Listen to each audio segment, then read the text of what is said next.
चंपा सोरेन इस्तीफा दिया, फिर से आ रहे हैं हेमंत सोरेन, क्या है, क्या लग रहा है आपको, कैसा हो झारखंड में? देखिए, झारखंड में 2 महीने के अंदर से अधिसूचना जारी हो जाएगी और इसी साल विधानसभा का चुनाव होना है। ऐसे में हेमंत सोरेन को नेतृत्व करता है, महागठबंधन के नेतृत्व करता है और उनका सत्ता में आना जरूरी था, क्योंकि महागठबंधन को समेट के रखना है, उनको आगे लीड करना है, फिर से चुनाव में जाना है। और इस मौके को आप इस तरह से देख सकते हैं, क्योंकि वही पूरे महागठबंधन को नेतृत्व वही करते थे, उन्हीं को जिताने का है। और उसके बाद अब फिर से उनको नेतृत्व मिला है, क्योंकि किसी कारणवश वो जेल चले गए थे और जेल के बाहर निकलते के साथ उनको सत्ता में आना ही था।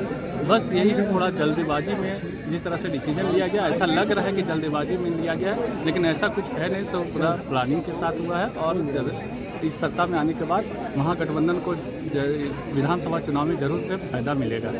विपक्ष बोल रहे हैं कि चुनाव 2 महीने बचे हुए थे, फिर से अगर चुनाव लड़के फिर मुख्यमंत्री बन सकते थे, तो इतना जल्दीबाजी क्यों? विपक्ष का काम है क्रिटिसाइज करना, लेकिन हेमंत सोरेन चूँकि महागठबंधन के नेता थे, उन्हीं के नेतृत्व में चुनाव लड़ा गया था और उसके बाद से वो फिर से चुनाव जीत कर आने हैं और फिर से उनको फाइट करना है। तो महागठबंधन जब तक से तैयार ही नहीं करेगा, आगे चुनाव है, विपक्ष का तो काम है कि कैसे भी कमजोर दिखे ताकि हम आगे जाके चुनाव हो जाए। इसी को देखिए इस तरह से जो है तो लगातार प्रयास करेगा। विपक्ष का काम है बोलना, बोलते रहेंगे। सत्ता पक्ष का काम है रणनीति बनाना, चुनाव जीतना। जो चुनाव जीतेगा वही सीएम बनेगा, वही पीएम बनेगा।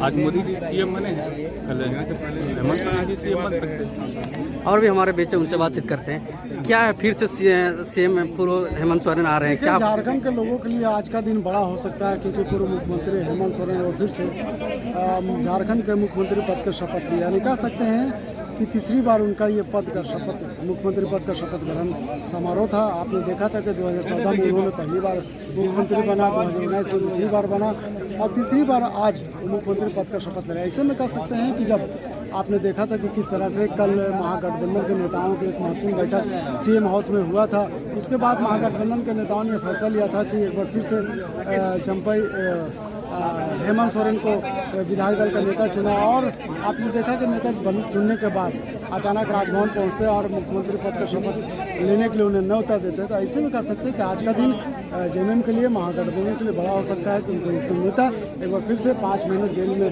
सलाखों के पीछे रहने के बाद झारखंड के मुख्यमंत्री पद का शपथ लेते हुए नजर आ रहे हैं। विपक्ष बोल रहे हैं कि इस तरह से तुरंत मुख्यमंत्री के दे के और फिर तुरंत शपथ इस्तीफा देना यह अच्छा नहीं है। देखिए, विपक्ष का काम है सत्ता पक्ष के ऊपर आरोप लगाना, वो आरोप लगाते रहेंगे। अगर विपक्ष किसी राज्य में या देश में अगर मजबूत नहीं होगी और अगर वो अपने राजनीति के तहत नहीं आएंगे तो निश्चित तौर पर एक सवाल उठता है, विपक्ष होने का मायने भी इस धरती पर नहीं दिखेगा। तो इसलिए विपक्ष का काम है सवाल उठाना, वो सवाल उठाएंगे।